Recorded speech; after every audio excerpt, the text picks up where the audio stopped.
Welcome back to the Church Biz Podcast. I'm your host, Josh Reeves, and I'm joined today by Kevin and Brandy Adderholt. And they're married, if you didn't know. They know, right? You guys know that. Um, but I wanted you guys to quickly introduce yourself. Tell us a little bit about yourself, maybe your name, your role at Church Biz, and your favorite hobby, if you've got that available. Go ahead. All right. My name is Kevin Adderholt. I am one of the owners of Church Biz. I help basically onboard new clients, and I've got a book of clients that I directly service. Been doing this since 2017. And one of my hobbies is I like to ride my bike on the trails out here around Austin. So I've got a mountain bike, and typically, like right when we're done with this podcast, I'll load it up in the truck and I'll go hit the trails. Yeah, nice. The weather's going to be great for that in the next few weeks. So Yeah, you have to take advantage of the weather. Hi, I'm Brandy Adderholt. I have been working with Church Biz for about 3 years now. And my hobby is running and taking care of the kids and just spending time with the family. My role at Church Biz, I have a couple of hats. I do the back office for the actual business.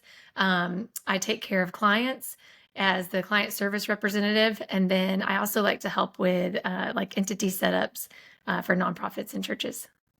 yeah, that's great. Well, I enjoy working with y'all and both know you as both coworkers and friends. So I'm glad and excited to do this together. And our topic for today is going to be making sense of financial reports. Typically, churches and nonprofits will receive monthly financial reports from their CPA. It's part of at Church Biz, our core bookkeeping service. And sometimes for those without a background in finance or accounting, these reports can be confusing, or maybe we don't understand them to the full extent that we could. And so we wanted to do a podcast where we walk through some of the basics of financial reporting to help you better understand the monthly financials that you're receiving. And a quick note for those of you listening to audio only, we're going to be walking through two sample documents, a sample balance sheet and a sample P&L. We're going to link those that you can download if you want to pause and get those out before you listen. And we'll also have this available on our YouTube page if you want to watch and see those as we screen share them. So I wanted to mention that. And let's go ahead and jump right in. Kevin, I'll throw you the first question for today, but what exactly are we talking about when we say monthly financial reports? What does that mean? Well, so basically, if you think about bookkeeping and what that is, you're taking every single financial transaction that occurs within an organization and you're compiling it in a centralized database of some sort, which we would call an accounting system. One of the main points of doing that is so that you can then compile financial statements. Now, two of the standard financial statements that just about any organization, whether you're for profit or not for profit, two of the common ones, you'd already mentioned the P&L, profit and loss statement, and the balance sheet. These two statements, those aren't the only two. There's also a statement of cash flows that is also a common report, although it's a confusing report in a lot of people, unless you're work for Wall Street or you're doing some type of cash planning. A lot of times that report goes missed, but definitely the most two common and most used are going to be that balance sheet and P&L. I think it's important to note too that before we get started, that sometimes you'll see these reports named differently based on the type of organization. So a for-profit company will commonly call the P&L the profit and loss statement or the income statement. Balance sheet's pretty standard, but as we talk through nonprofits, specifically churches, it doesn't make a whole lot of sense to look at a profit and loss statement if you're a church, because you're not in business to generate profits, right? Like you're not selling goods and you're not providing services. So what they do is it's just a change in name. They call it a statement of activity. And I think it's just to not mislead the user of the statement. And so with the balance sheet, even though the balance sheet I don't think needs to be changed, but the powers that be in the accounting world thought, I guess, if you're going to change the profit and loss name, you might as well change the balance sheet name. So the balance sheet is also referred to as a statement of financial position if you're dealing with a not-for-profit organization.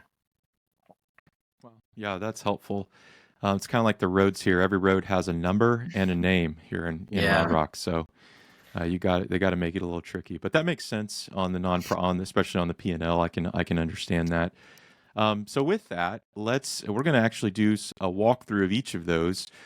And I thought we could start with the P&L first, Kevin. It's probably the one that is most easily digestible for most people. It relates pretty closely to what a budget versus actuals. In fact, that'll be a P&L version. But Kevin, I'm going to throw up the screen here and put this sample up. Let me see if I can get that out here. And why don't you just walk us through? Here it comes. Okay, there it is. The basics of what are we looking at and what do we need to pay attention to? Okay. All right. So when we're dealing with a profit and loss or a statement of activity, what we're looking at is how the organization, based on their operations, do they generate a profit or a surplus, or are they running a deficit or a loss?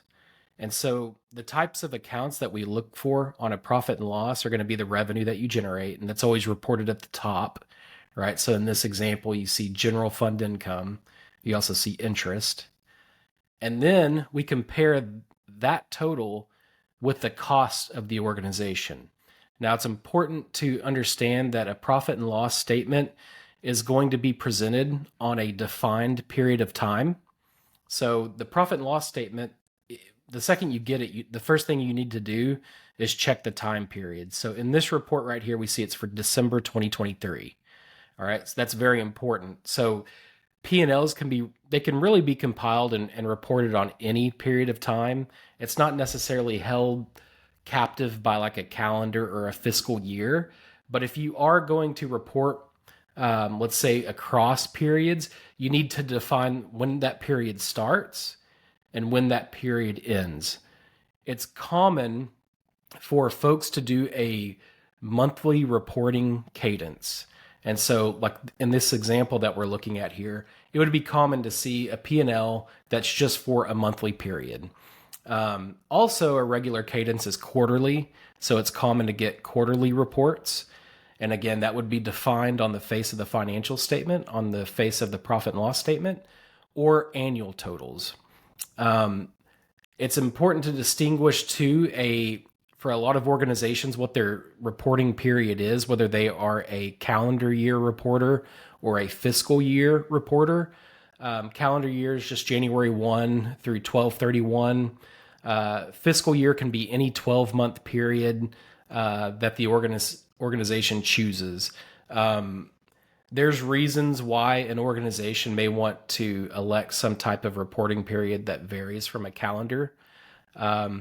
Common ones would be like a government or not-for-profit. A lot of times they like to end in September because, like if you're a school, well, they usually end in August because they'll have September's when their school year starts. And so there's a case to be made why you would adjust your calendar basis to align up with who you are as an organization. For churches, we do see some organizations elect a fiscal year. I don't know how much wisdom there is behind that for a church, other than maybe they think that because they're a nonprofit, they need to start and end in the fall. I'm not quite sure. But I would say the vast majority are on a calendar basis. But once you have that accounting period defined, then you can compile your reporting in line with that. And so again, it has to be defined on the face of the profit and loss statement. If it's not, it's not much value. If you scroll down a little bit, you'll see this expense grouping. This is something that needs to meet the needs of the organization. So there is no right way to organize and categorize your expense transactions.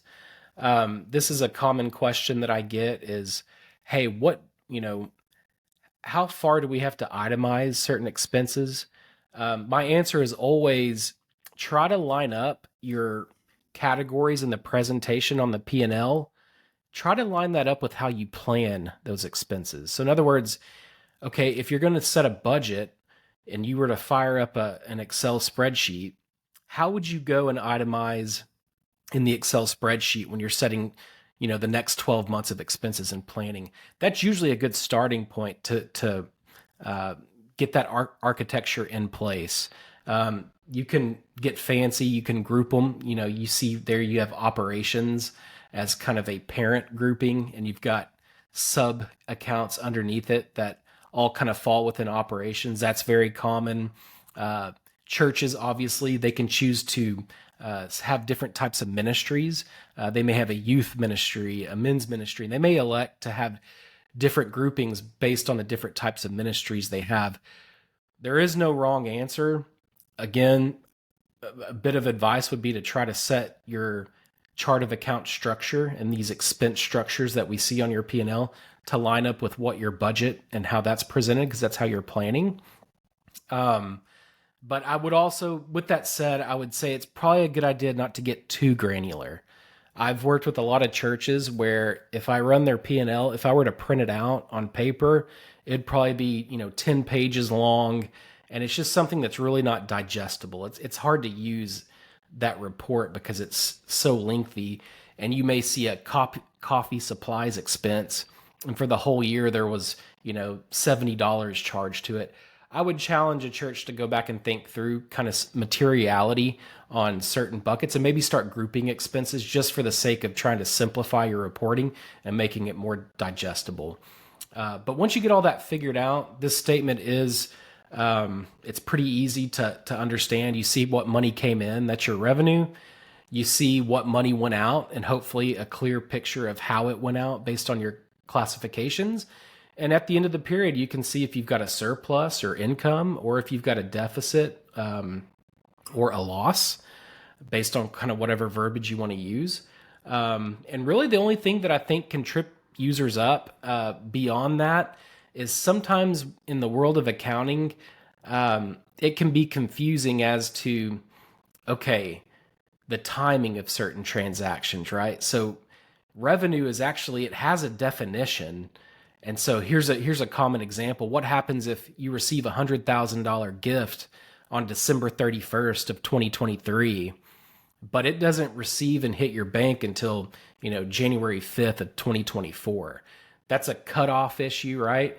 And so it's like, well, should that show up in again, we're trying to define time periods, and I'm looking at my 2023 P&L. Well, should that $100,000 show up as revenue in 2023 because that's when the donation was made, or should it show up in 2024's report because that's when we actually received it? And so accounting has there's certain standards that are set that have rules based on how you would handle the reporting of such.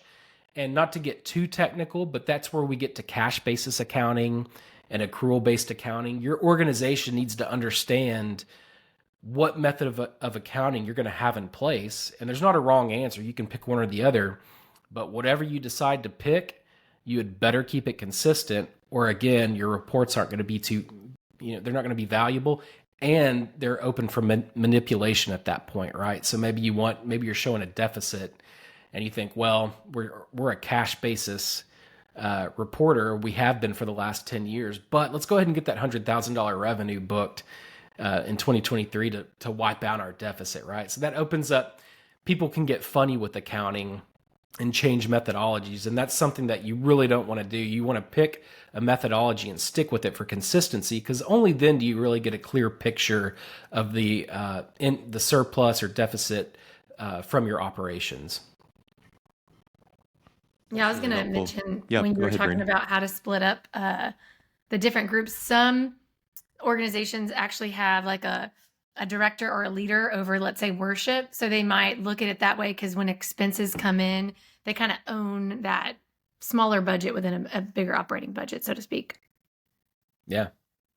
And you want to craft that as you're setting these, if you're the finance person at a church and you're thinking through what my P&L needs to look like, what my budget needs to look like, it would be awesome if you can consider like the operational impacts and consequences of that. So like Brandy said, if you've got a worship guy that's got a credit card that's, he's going to be authorized within the budget to spend a certain dollar amount, it would be nice to pull a P&L report and be able to discern while reviewing that report if that worship leader is sticking within the approved thresholds in the budget or not.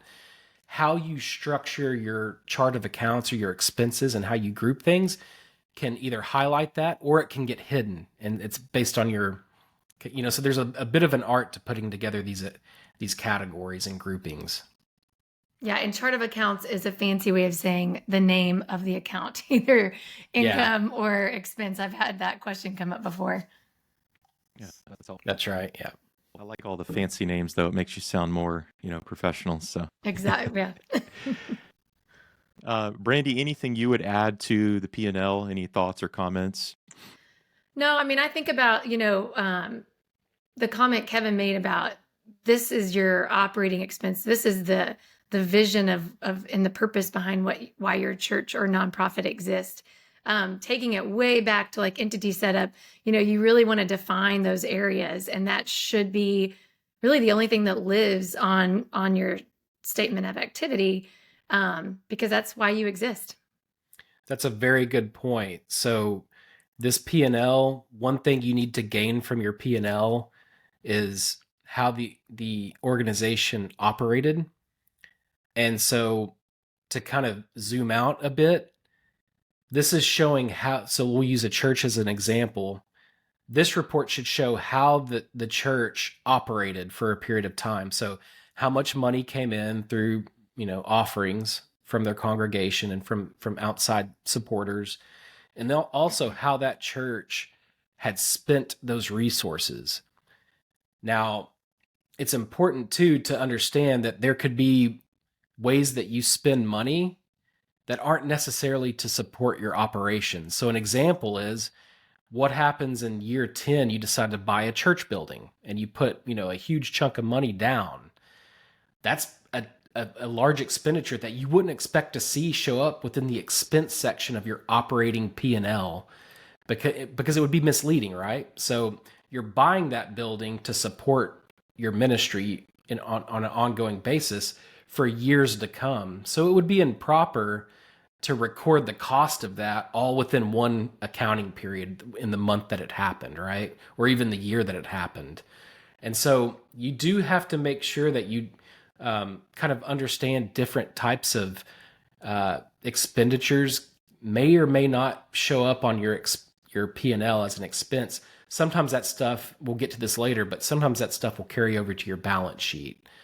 And then also an important point that Brandy made, if you go to a church's website and you see the About Them page, who they are as a church, why they exist, their mission, you can look through the different types of events and programs that they have.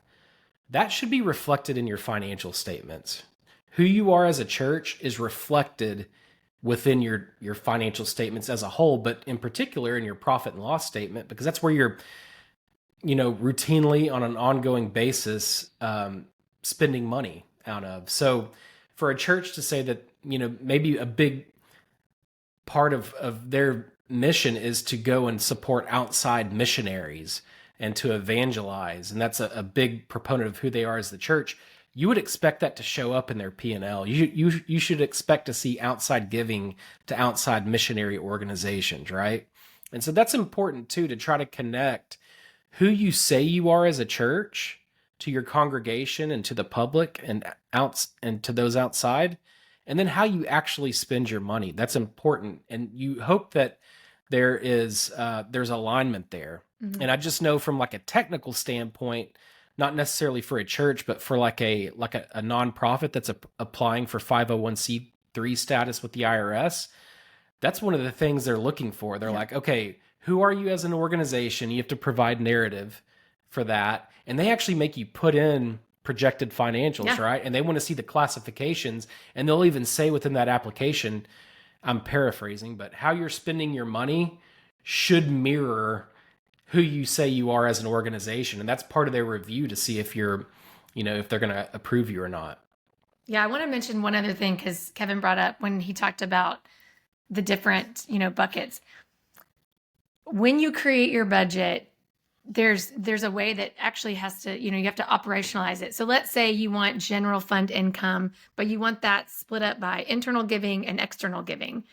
You need to understand how you're going to receive that information, because it's the information is only as good as accurate as it is. So let's say you have a giving platform. You need to understand, how am I going to divvy up, the funds coming in, so that I can tell my, bookkeeper, hey, this fund coming in this way is an external versus an internal. That's important as you go. You want your financials to work for you so that you can operate, but there's a behind the scenes that happens that has to make sense. And, there's a way to communicate through donor platforms or expense tools. All those have to kind of work together so that you can get accurate reporting. That's right. No, that's really helpful information. And one thing I'll mention is, at ChurchBiz, we want your profit and loss reports and your monthly financials, we want them to be understandable to you. And there's different variations even that we do for clients on the profit and loss that help them. You guys have talked about budget and how that should align. There's a profit and loss report we call budget versus actuals, that puts, it looks a little different than what the sample that we're showing, but it puts the actual monthly budget right next to what was actually spent, so you can see those things. There's profit and loss broken up by months, so you can see trends. There's all sorts of variations, and I don't want to go into all of them, but I will say, have your CPA, whoever's doing your books, create profit and losses that make sense to you, and know that there is some flexibility to be able to have reports that are meaningful, and that your team can evaluate those things that you guys shared. Are we spending in line with our vision? Are we spending in line with what we set out to spend at the start of the year? Those are great reports you can do to that. So anything else y'all would add for profit and loss before we move on to balance sheet? No, I think that's good. I think just know there's options out there. You can look at a report condensed where it's just your, the high level sections totaled out, or you can expand it. Basically what's helpful to you, and there's a way to put a report together on that. Yeah. And like you'd mentioned with the budget versus actuals, those people that are responsible for reviewing a church's financial statements to help the church steward their resources, once you start to get into the weeds of actually reviewing financials and trying to compare to budget, one of the big challenges that they see is sometimes a budget may be set, money is spent, but the bookkeeping aspect of it didn't necessarily route money to the proper accounts. And so if that's the case, then the budget versus actual report has less value, because if you had if you're planning $2,000 of insurance expense for a period, and you guys paid $2,000 premium, but your bookkeeper routed it to youth activities and didn't route it to insurance expense, when you get that budget versus actual report, you'll see insurance expense of 0, and the budget was $2,000, and so you're showing favorability of $2,000 in that line item. But then you look at your youth activities and it's over budget because it's just misaligned, right? So if you're going to be a regular user of a financial statement, you need to have some level of understanding of the control environment of the organization and the processes, right? So at ChurchBiz, that's why we love using the cloud-based systems and tools, because they sync and configure to one another. And so, if a church is using a Divvy credit card, well, that syncs over to QuickBooks and it pulls in those budget categories so that staff can easily drop down and select them. Brandy mentioned on the revenue side, if you're going to have different earmarks for giving, it better line up with how you have your chart of accounts set up and your financials, so that you can route those income lines to the proper accounts. And you should be able to then have alignment within all of your, like your credit card account, your giving statement. When you go to pay bills and vendors, we use bill.com. So that tool also connects and brings in our budget categories. All those tools help us communicate with our clients and stay in alignment. And so that supports ultimately a good profit and loss statement that then can be used by the financial team to review and have good information. And the youth camp will not be canceled. Yeah, youth activities won't get, that poor guy won't get picked on, or gal. Oh, that's funny.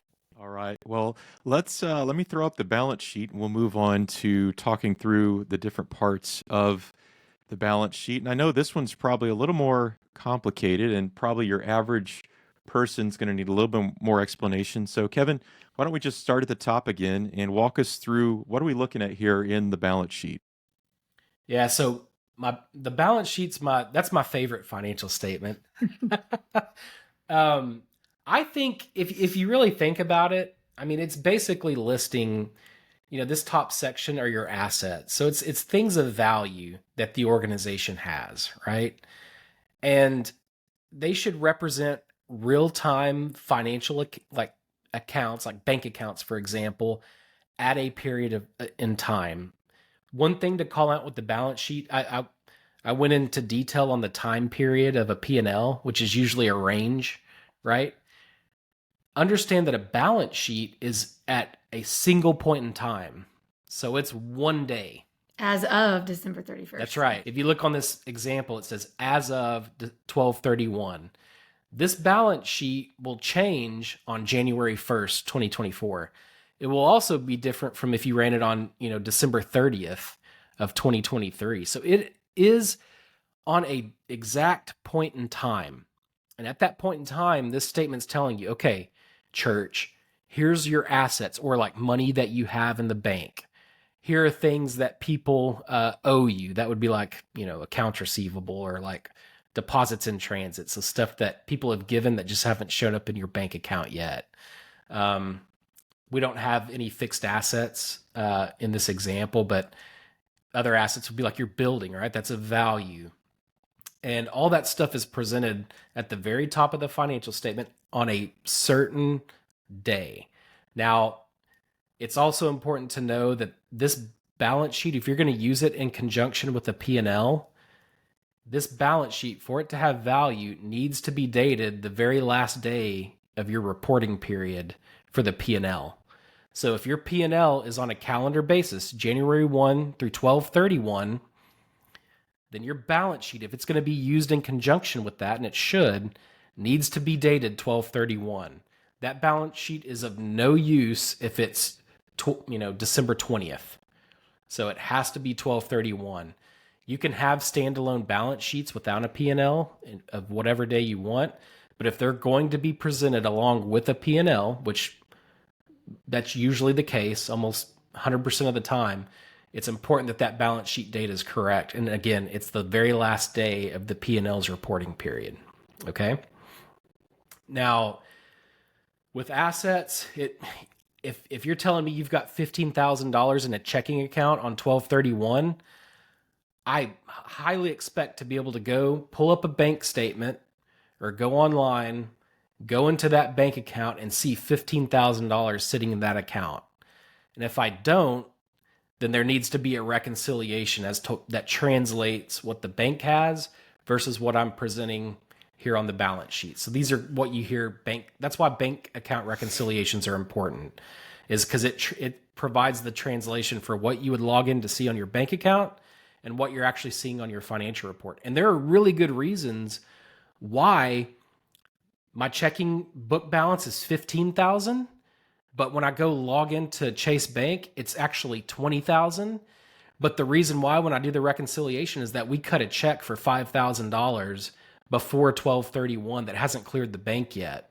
So in that case, our book checking balance is actually more useful than what the bank's telling us, because the bank isn't telling us that $5,000 is about to get swept out when that person deposits that check. But our books, we already have it accounted for, right?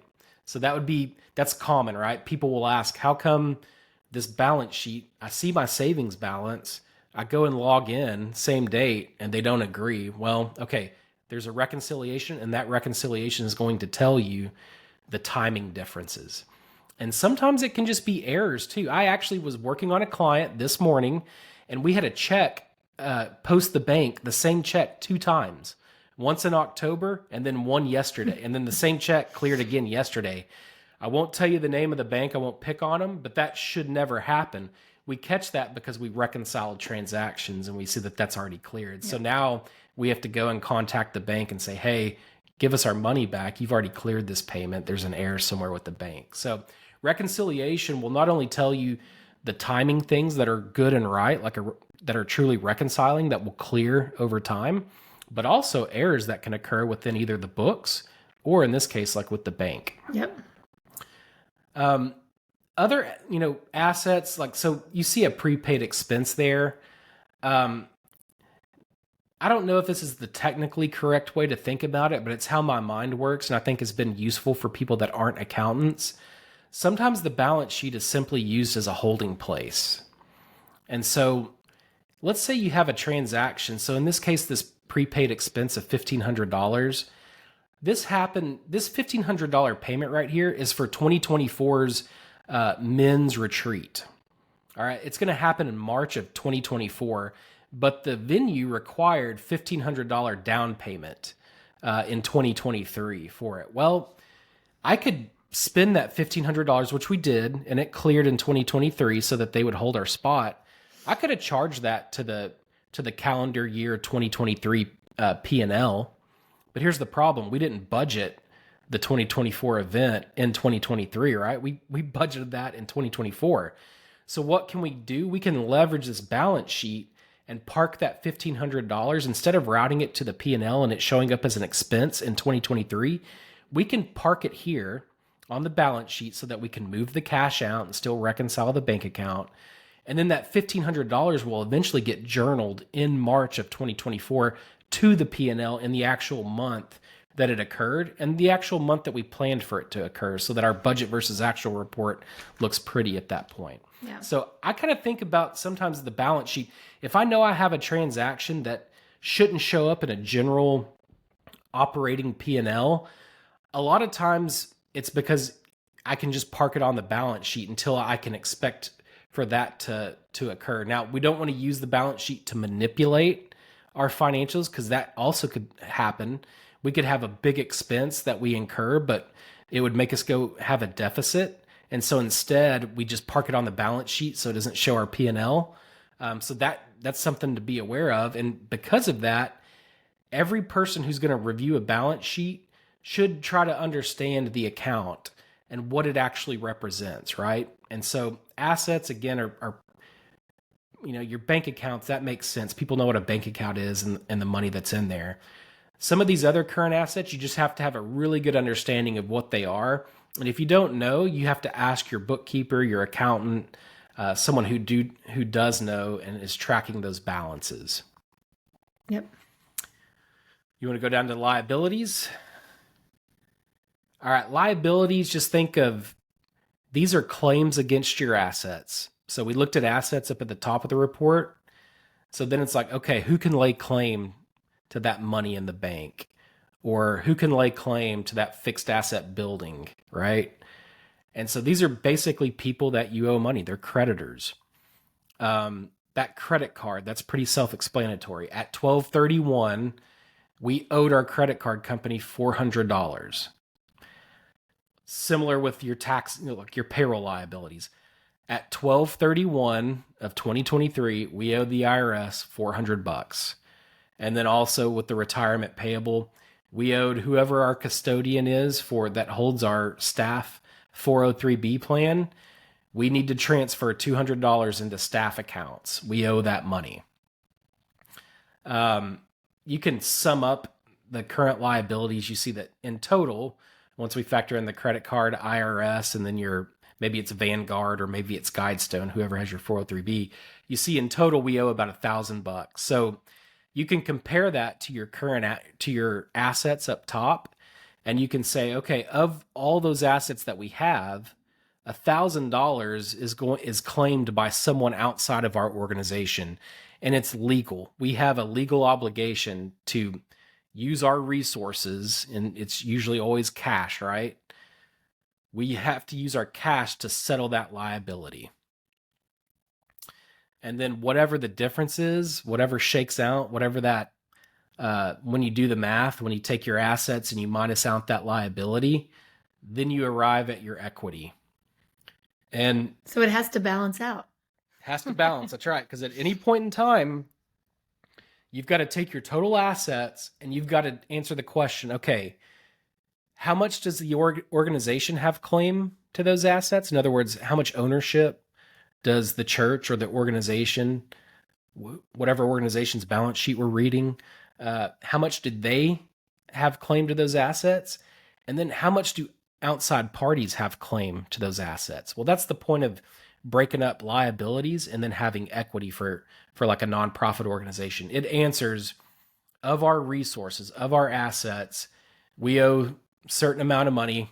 Creditors have legal claims to a portion of them, and whatever's left over, we can call it basically, we don't call it retained. Like in a business, this gets back to another naming convention, right? Based on the type of organization you are. If you're a business, you're going to have equity, which means ownership, right? So the organization has ownership in those assets. A church, I mean, technically they do have ownership, but a church doesn't have owners.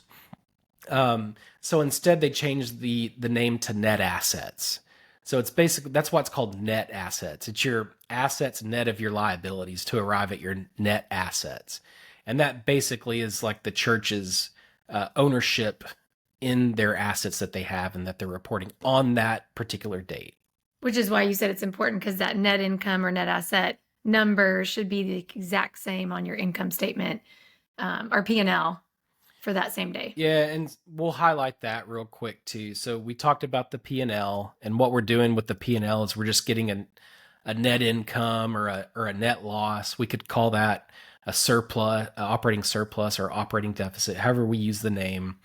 That amount, that net figure from your P&L then gets carried over to your balance sheet within this equity section. And you see that it's reported there as net income. And that's just how QuickBooks Online does it. It's truly the net impact from your P&L is going to have an effect on your equity.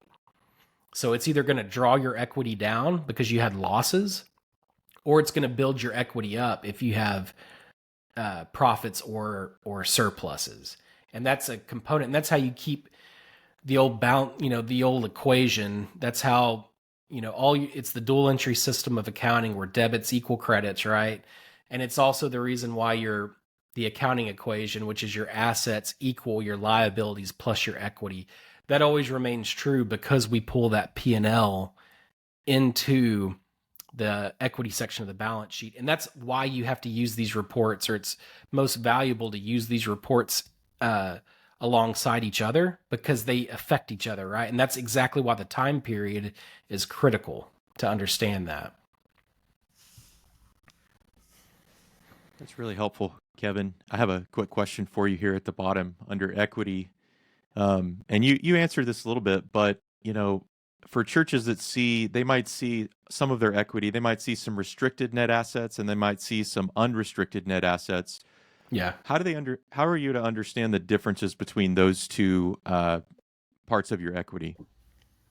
Yeah. So to provide proper context, it's a lot of people conflate liabilities or like claims with creditors with like restricted funds, right? So a lot of people don't understand the difference between like a restricted equity account or a restricted fund and just a normal old credit card payable account. Like, why are they different?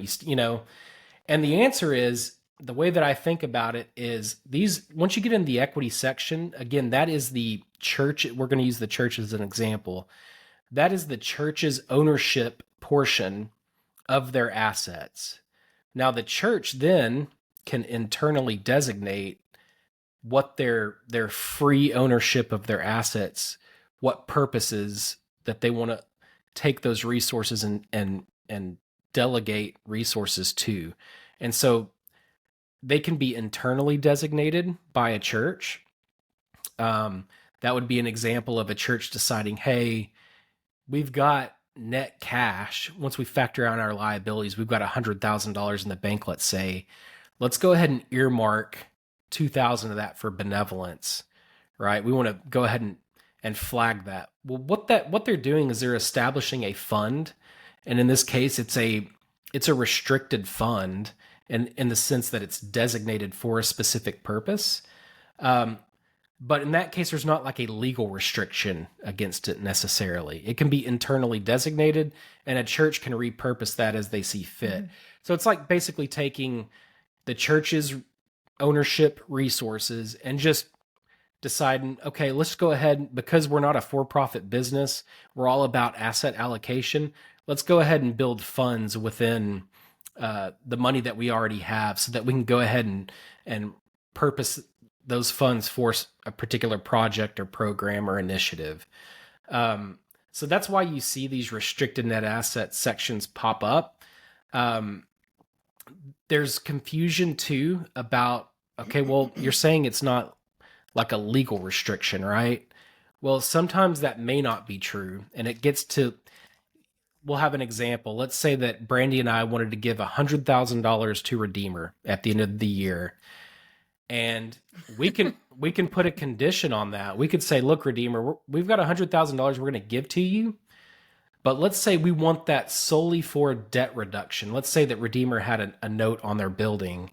And Brandy and I just felt burdened, and we thought, well, we'd love to see our church freed from that, debt burden. So we want to give $100,000 under the condition that Redeemer routes that $100,000 to the bank as a principal payment to their note. That technically would be a legal restriction. It wouldn't show up as a liability. We wouldn't put in, if you're the bookkeeper, you don't receive that cash and then set up a payable to the bank.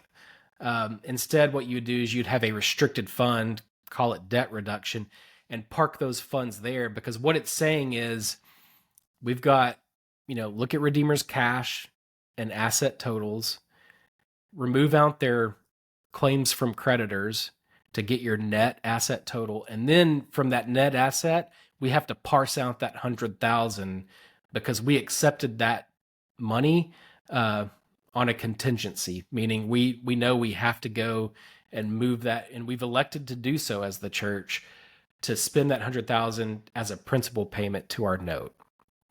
And so I give those examples because restricted funds can be legally binding, and then sometimes they're just internally designated and they're not legally binding. There's not necessarily a creditor attached to them, if that makes sense. How would you say there could be some like negative, like if you were to go get a bank loan, or like how can different people view restricted net assets? Yeah, so I think internal users, it helps the finance team to think through like their planning. So for churches, a lot of times the funds that they set up are not part of why they exist as a church. It's not a part of their operation. So like they may have a church planting fund, right? And so that's not why the church exists. The church does not exist to plant other churches per se, right? It may be an initiative of theirs. It may be something that they want to support, but it's not why they exist, and therefore it doesn't show up within like an operating P&L or an operating budget.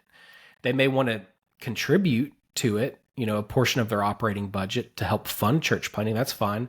And then they may want to go into their donor management system and add an earmark that people can give to of their own money and go into that church planting fund. And so it's basically a church is saying, we want to support and sponsor this initiative. Mm-hmm. So if you're a user or if you're a finance team member, it's helpful to see what you have earmarked for those particular purposes, right? Like how much you have left, because these accounts are permanent. I didn't cover that, but your balance sheet accounts, they never go down to zero. So your P&L on your reporting period, after that period's up, that report resets and it sweeps the money into that net income line there that we talked about in equity. But these balance sheet accounts, that bank account is always going to carry a balance, right? Whatever you have in the bank. Until you zero it out. Yeah, your liability accounts are always going to be there until you settle the liabilities. And your ownership in your assets will always be there until I guess maybe you overextend yourself and go bankrupt, right? And so these are permanent accounts. So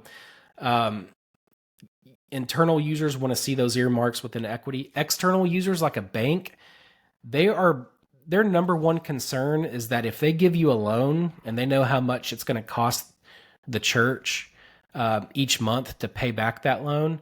They want to see throughout a period of time your demonstrated ability to generate enough surplus to be able to cover that debt payment. That's really a big question they're trying to answer. So working capital. Yeah, they assess their risk. Yeah, they'll look at your working capital, which is important. We haven't gotten to that yet, but we can talk through how you can pull metrics out of your financial statements and what like a bunch of financial planners will do. But ultimately, yeah, you don't ever want to see equity be negative. If that's the case, that means that all your creditors lay claim to every asset you have and then some, right? So that could happen, right? So the church could operate on credit, spend up all the cash that they have on payroll or whatever, and find themselves in a position where they may have 10 grand in the bank, but then they owe the credit card company 12 grand, right? In this case, they have negative equity because the balance sheet has to balance, right? So it's $2,000 negative equity. What that means is if the bank goes belly up, then at a point in time not the bank, but the church goes belly up at a point in time, in theory, what would happen is they'd have to take all their cash, pay it over to the credit card, and still owe the credit card company $2,000. Well, where's that $2,000 going to come from? It's going to come from the members of the church, right? From a legal standpoint, that creditor could take legal action against the elders of the church based on how you're formed. It could be the members, individual members of the church, and so that's why that stuff's important. Because it'll highlight a really terrible position you could be in in a church. But I will go to now, yeah. Josh. I will say, because Brandy brought it up, one really good metric to understand, and it relates kind of to really the balance sheet, is this concept of working capital. That's kind of a for-profit business term. I guess for a nonprofit or a church, you could, instead of using working capital, you could use like a reserve fund. Really what that is keeping enough cash on hand so that you can fund your ongoing operating expenses, right? So it's basically like to pay your creditors. It's to pay those people, like staff members become your creditors when you run a payroll, right? Because you could have payroll liabilities, the IRS, the taxes, credit card, anything you owe. You want to make sure that you have enough cash in the bank to settle all those creditors without running out. And so the term we use is working capital or reserve. That becomes a metric, right? So you're not necessarily looking at a balance sheet and pulling all these accounts to calculate that. It's more concerned about liquidity. And so when you're looking at, if you're a church finance team member and you're looking at your balance sheet, it's good to take a look at your cash. And it can be money in like a savings, like any type of temporary investment's fine to include in that. Something that you can liquidate and have available. Checking, of course, savings. You're going to take that total at a point in time. You want to minus out what your current liabilities are. So we'll have to define what that is. That's going to be the amount of money you owe within 30 days, right? So your bank may have $1 million note on your balance sheet, but let's say your payment's only $5,000 a month, right? So you wouldn't factor in the $1 million total owed to the bank. It's just whatever's coming due in the next 30 days, which is $5,000. And then you take your other credit card that's typically, hopefully you're not carrying a balance and building a balance, figure out what that figure is. And after you minus out those current liabilities, you get to arrive at your working capital. And you just want to say, okay, is that sufficient to meet the next 30 days worth of expenses that I have? And so each church that's their responsibility to define that. And even further, then they can take it the next step. While doing that calculation, they can then say, okay, well, let's go ahead and earmark a reserve in our equity section, call it a reserve fund. And they can actually do the math and they say, okay, well, how much do we reserve? Well, it's really based on church. I think some wisdom would say, 3 to 6 months worth of operating expenses would be what would be ideal. But then again, I mean, there's limitations there. Maybe you don't have enough cash to be able to, maybe you can only do 1 month. I don't know. Yeah. That becomes part of your plan then. Maybe you budget a little bit less in the next 3 years to free up surpluses to start building up kind of that reserve fund. So that I think that's wise and prudent to do. But this balance sheet and the accounts on this balance sheet will give you the information you need to do those calculations and then plan accordingly. Yeah. And those are the conversations in budget planning and your finance team. Hopefully they're, we give these monthly usually at a minimum. Sometimes churches request weekly reporting. But the intent is so that they can go and have those serious discussions about, how they're going to plan the resources of the church. Yep. Yeah, that's really helpful. I think the permanent nature of the funds on the balance sheet is helpful. And even thinking back earlier, that I've had a client who you mentioned this as a prepaid expense, but you might have a client who is collecting revenue or income for a men's retreat or some sort of retreat that's going to happen in the following year. Well, they get to December and that's the end of their calendar year, and that income account goes to zero, and they're like, "Hey, where'd that go?" Yeah. And so, one way, I guess you could put it in prepaid. Could you also move it into a fund kind of at the end of the year as kind of like a way to keep it going? How would you record that? Yeah. So in this particular example, you're looking at an event that maybe it's a men's retreat and people are paying registration fees. Is that what you're saying? Mm-hmm. Yeah. Yeah. So let's say the retreat's in January of 2024 and you're going to open up registrations in November of 2023 through December. That money comes in. So that's increasing your cash balance, right? You don't necessarily want to show that as revenue in the 2023 period because it's registration for an event in January. So one way to account for that would be to place those funds, aggregate them on the balance sheet. Now, I wouldn't say aggregate them as an asset. The cash is being represented already. That would be a perfect case where you would set up money for a fund. You could also, in that particular case, you could actually set up a liability in that case because there is a known creditor, meaning those funds have to go and they have to be paid to an organization. So in that, I think you could make a case either way, to either set that up as a liability, meaning we've collected all these registrations that will eventually be paid out to an event space, or you could set up a fund for that. If I can just mention something so when I think of prepaid, it's a known operating expense, like there's a defined time. You want it to show up on your P&L. When I think of restricted net assets, they may not be a part of your true operating. It may be, you're kind of funding, you're allowing your members to fund like a missions overseas. Well, that missions, yes, you want to, your church might say, "Hey, I want to give 2% every year of my giving to this missions." And that 2% can show up on your operating, but you might also allow members to give directly through the church to support that. And that's not your general, that's not where you're operating. Oh. So that's why it would show up under the restricted net assets versus prepaid. That's actually a really good example. And yeah, that happens all the time. Yeah. And so you might have a restricted net asset fund, and you as a church want to give a part of it. So you're going to, what we would do is book a journal so that either a percentage or an amount would show up at any given time on your operating. And then it'll also land in your equity net asset, restricted net asset. I want to change my answer, Josh, after hearing Brandy's guidance, because I totally didn't think about that. A lot of times, I think of like youth events, right? A lot of times the church will ask people to donate so that youth can go on a ski trip, right? So it's not necessarily like you're purchasing a ticket. Instead, you're just donating money so that money can be used to enroll kids that may not even be a member of the church, right? Yeah. It could be a fund. Yeah, it could be an outreach 5 deal. heads of I would say if that's how the revenue is, always do a fund in that case. If you're buying a ticket, let's say like you're purchasing a ticket for a men's event,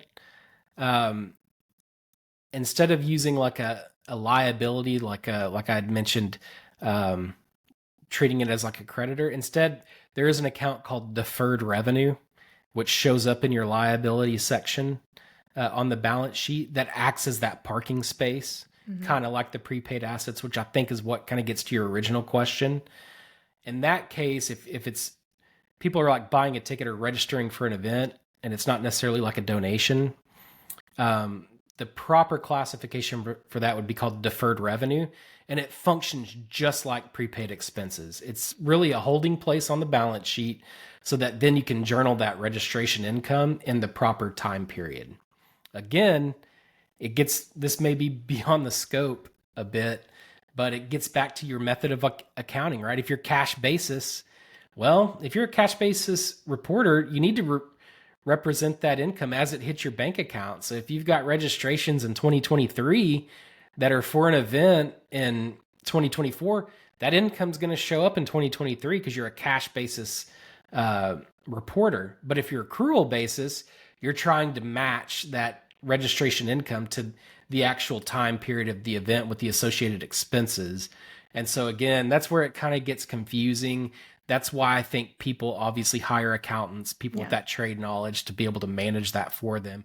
But they need to have a high level understanding, right? Just to make sure that they're getting consistent financials. And then the bookkeeper needs to hold those boundaries too, because I can't tell you how many times an accrual based client wanted me to do things on a cash basis or vice versa. And if it's immaterial, that's fine. But a lot of times if it's material, you throw off the entire reporting system, right? And so they don't understand the risk involved with that. But yeah, I would say you can start getting really fancy on how you want reporting, but it's either going to come at the cost of like service hours if you were to have ChurchBiz do it, or if you have a volunteer, they're going to be, if it requires a lot of manual work to get your financials to be in that way, just consider that as you're, developing the reporting that you want. Yeah, that's right. Don't try to build out an accounting system that's going to take a team of, 10 accountants to manage for you, because you can't afford it, right? Like your church doesn't have enough budget to have a team of accountants. There's a trade-off. There's a cost benefit analysis that the church is responsible for doing. So that's why we say, keep it simple the best you can. And then as the church matures and your needs grow, you may get a bank loan or bank note. Then you kind of add some complexity to your chart of accounts and your accounting. But whatever you do, you just keep it consistent. You didn't know how fun this could get. This is helpful. I'm learning, and hopefully those who are watching and tuning in are learning. I think y'all have shared a ton of really helpful information. Before we wrap up, is there any final comments you have on any of this? Yeah, I think finance teams, as you're thinking through, because you're the ultimate user of the financial reports, and based on how your church is governed, whether you're elder-led, a congregational model, whoever's responsible for the stewarding of a church's resources, you need a high-level understanding of these financial reports, how they play into the operations of the church, and there needs to be an ongoing review of those financials to be able to demonstrate good stewardship. Mm-hmm. So that's an absolute must. You don't have to become a CPA to know the ins and outs. You're responsible for hiring somebody that does understand it, but you have to have a high level understanding to get the reports and to be able to interpret if how the church is spending money is in line with how you've planned and authorized it to do so. So the responsibility sits at the top. If you're a church elder, don't just, delegate financial stewardship to some finance committee and team or people that aren't authorized or will be held responsible for it. You have to have an understanding. When you set budgets, I highly recommend the people at the very top that they are intimately involved in that process and understand exactly what the church is doing. And so I don't think you can have an excuse if you're an elder and you've got a full-time job and maybe you're not a finance person. If you're going to take, in my opinion, that would be part of a responsibility for becoming an elder, is having some level of knowledge around finances because it's such an important piece and it has to do with the stewardship of the church's resources, that there is a certain level of high level acumen that you have to understand so that you can even function in your role as an elder. And so I really do put a lot of emphasis on the top of being trained and a part of the financial planning process, and then the ongoing review. Yeah. And we're passionate about training, the finance teams and I just love how like bylaws and, even going for 501c3 status with the IRS, it just all plays together. It really does. Yep. Yeah. It's really helpful. Thank you all so much for sharing with us today. And hopefully for those of you listening, it's going to help you make better sense of your financial reports, better utilize those. If you're a ChurchBiz client, don't hesitate to reach out to your client service rep to ask for help. Utilize this. We want you to understand the reports that you're getting.